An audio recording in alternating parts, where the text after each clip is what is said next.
پاکستانی سیاست کیا رخ اختیار کرے گی؟ پارلیمان کی جو صورتحال ہے، ایک ہنگ پارلیمنٹ ہے جس کے اندر کوئی سیاسی جماعت بھی بظاہر یہ تاثر ملتا ہے کہ دوسرے کے ساتھ کمفرٹیبل نہیں ہے، اور جو ریگنگ کے ایلیگیشن ہیں وہ سنگین نوعیت کے ہیں، صرف پاکستان تحریک انصاف کی جانب سے نہیں ہے، باقی ساری سیاسی جماعتیں بھی یہی سوال اٹھا رہی ہیں کہ انتخابات کے اندر آروز نے فارم 47 کے ذریعے نتائج کو تبدیل کیا ہے۔ اب اس کا فیصلہ تو بڑا مشکل ہے کسی ایک کے لیے کرنا، جب تک کہ الیکشن کمیشن آف پاکستان اور عدالتیں جو ہے اس کے اوپر ایک واضح پوزیشن اختیار نہ کر لیں۔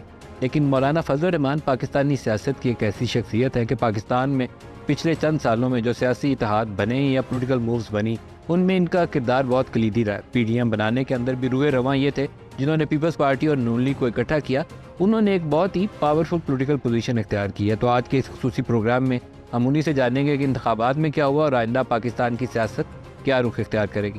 مولانا فضل الرحمان صاحب، JUIF کے سربراہ، بہت شکریہ آج کے پروگرام میں آپ ہمارے ساتھ شامل ہو رہے ہیں۔ پہلے تو یہ بتا دیجیے کہ انتخابات میں ہوا کیا ہے؟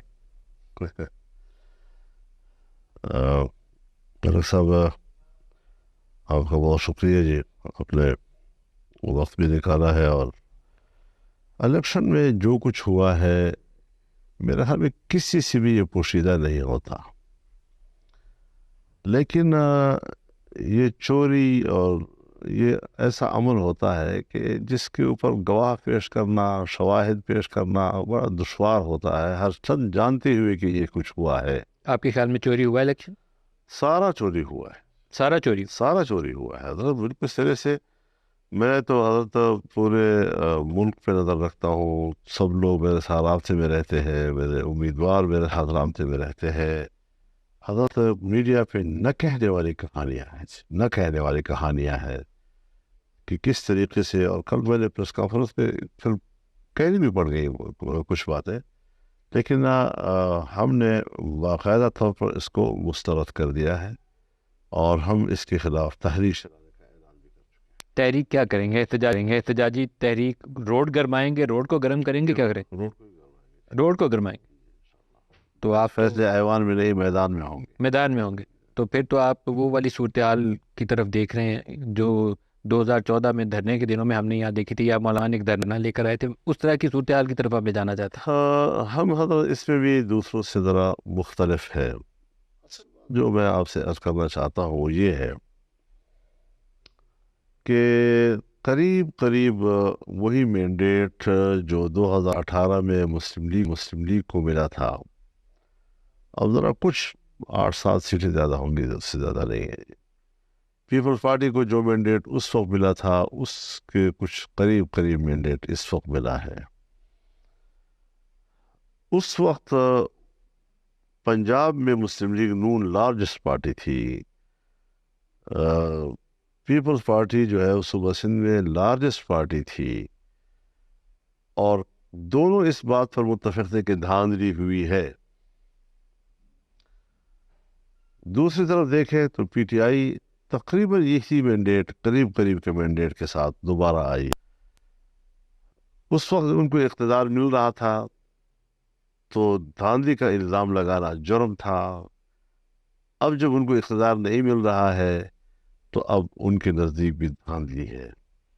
ہم ہیں کہ اکیلے اس موقف پہ قائم ہے کہ نہیں، اس وقت بھی دھاندلی تھی اور اب بھی دھاندلی ہے۔ ہمارا مینڈیٹ تو اس وقت بھی حکومت بنانے کا نہیں تھا۔ اس دھاندلی کا فائدہ کس کو ہوا؟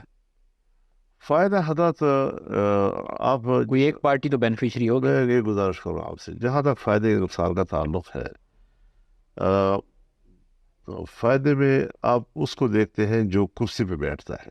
پاکستان میں کرسی پر بیٹھنے والا حکمران نہیں ہوا کرتا۔ ملک کی جو داخلی اسٹیبلشمنٹ ہے اس کے بھی ایجنڈے ہوتے ہیں اپنے، جو قوم کے سامنے نہیں رکھتے، اور آنے والے وقت میں وہ کس سے وہ ایجنڈا پورا کروانا چاہتے ہیں، یہ ایک الگ بحث ہے۔ اور پاکستان کی پوری تاریخ کو دیکھ رہے ہیں، اور عالمی قوتیں جو ہے وہ بھی اس طرح ہمارے جیسے کمزور معیشت والے ممالک، ترقی پذیر ممالک، اور وہ بھی بالکل آخری کنارے پر لگا ہوا ترقی پذیر، ان کو بھی وہ اپنے پالیسیوں کے لیے بطور ٹول کے استعمال کرتے، کہاں استعمال کر سکتے ہیں، کس کو استعمال کر سکتے ہیں، کیا فوائد ہو سکتے ہیں۔ یہ ساری چیزیں حضرت وہ اس طرح نہیں ہوتی کہ میں کرسی پر بیٹھ رہا ہوں تو پھر میں بینیفیشری ہوں۔ آپ کے خیال میں اس دھاندلی کا فائدہ نون لیگ کو ہوا؟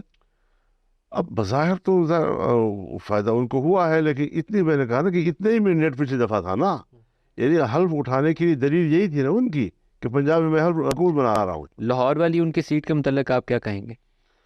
یہ افواہ یہی ہے کہ ان کو دی گئی ہے. دی گئی؟ ہاں، تو اگر دی گئی سیٹ ہو تو کیا ان کو لینی چاہیے یا یہ تو بڑا پن دکھانا چاہیے، کہنا کہ ایسی سیٹ نہیں چاہیے؟ یہ فیصلہ تو انہوں نے کرنا ہے.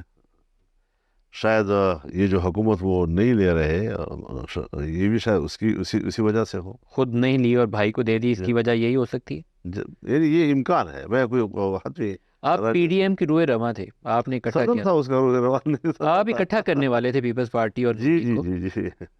اب کیا ہوا؟ دیکھیے، پی ڈی ایم انتخابی اتحاد نہیں تھا، پی ڈی ایم حکومتی اتحاد بھی نہیں تھا، کیونکہ حکومت میں پیپلز پارٹی بھی تھی کہ جو پی ڈی ایم سے نکل چکی تھی، حکومت میں اے این پی بھی تھی کہ جو پی ڈی ایم سے نکل چکی تھی، حکومت میں ایم کیو ایم بھی تھا، حکومت میں باپ، اور وہ تو پی ڈی ایم کا حصہ ہی نہیں تھے. تو یہ حکومتی اتحاد بھی نہیں تھا اور انتخابی اتحاد بھی نہیں تھا. یہ صرف ایک تحریک کے لیے منیمم پوائنٹ کے اوپر ہم چل رہے تھے، اور کچھ ہمارے اختلافات کے باوجود ہم اکٹھے چل رہے تھے، کیونکہ جو اسٹریٹجی تھی، جو حکمت عملی تھی، جس طرح تیار کی گئی، اس اسٹریٹجی سے ہمیں اس وقت اتفاق نہیں تھا. اور یہ ہمارے تمام دوست جانتے ہیں. کوئی ایسا نہیں کہ میں کوئی آج ایسی بات آپ سے کہہ رہا ہوں کہ جو صرف میرے زبان پہ آئی ہے اور باقی لوگوں کو ان کا علم نہیں ہے. ہمارے تمام اکابرین جتنے بھی سیاسی جماعتوں کے ان اجلاسوں میں بیٹھتے تھے کہ میں عدم اعتماد کے حق میں نہیں تھا جی، لیکن میں نے دوستوں کے لیے کہ وحدت نہ ٹوٹے اپنے اس موقف کی اور رائے کی قربانی دی تھی. اور آپ چاہتے تھے عدم اعتماد نہ کیا جائے؟ جی، میں چاہتا تھا کہ تحریک کی قوت سے ان کو اور عدم اعتماد کون کرنا چاہتا تھا؟ عدم اعتماد کی تحریک پیپلز پارٹی چلا رہی تھی. اور پیپلز پارٹی کے حوالے سے میں اگر آپ کو صرف اتنی بات کہہ دوں کہ میرے پاس خود جنرل فیض حمید صاحب آئے تھے اور انہوں نے مجھے کہا تھا کہ ود ان دا سسٹم آپ جو کرنا چاہیں ہمیں اس پہ اعتراض نہیں ہوگا، لیکن آؤٹ آف دا سسٹم نہیں. تو ود ان دا سسٹم سے مراد تو پھر نو کانفیڈنس اسمبلی کے اندر اسمبلیوں کے اندر. تو میں نے انکار کر دیا تھا اس سے. اور پھر اس کے بعد جب یہ ٹوٹ کر آئے پی ٹی آئی کے لوگ بھی، اور پھر اس کے بعد یہ ایم کیو ایم بھی اور یہ باپ بھی، تو اس کے بعد انہوں نے کہا جی کہ اب ہمارے پاس اکثریت ہے. اور کیا اس وقت بھی جنرل باجوہ یا جنرل فیض آپ سے رابطے میں میری بات پوری سن لیں جی. تو اب اس وقت اگر میں پھر انکار کرتا تو کہتے کہ فضل الرحمان نے عمران خان کو بچا لیا.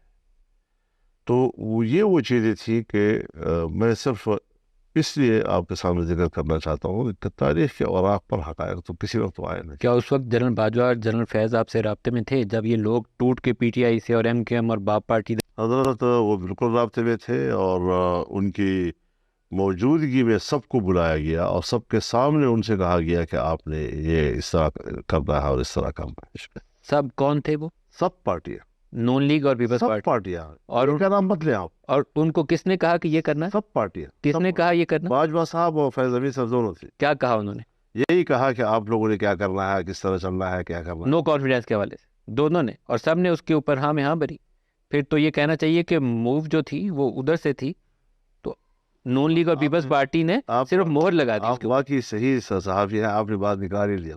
تو پھر مہر لگا دی نون لیگ اور پیپلز پارٹی نے اوپر سے مہر لگا دی. تو پھر تو ان کو مزہ پی ڈی ایم کو جو کچھ پھر مشکلات پیش آئی ہیں، جو اکنامک ڈیفیکلٹیز پیش آئی ہیں، پھر تو I think P M L N deserve کرتی ہے کہ ان کو جو کچھ ہوا ہے.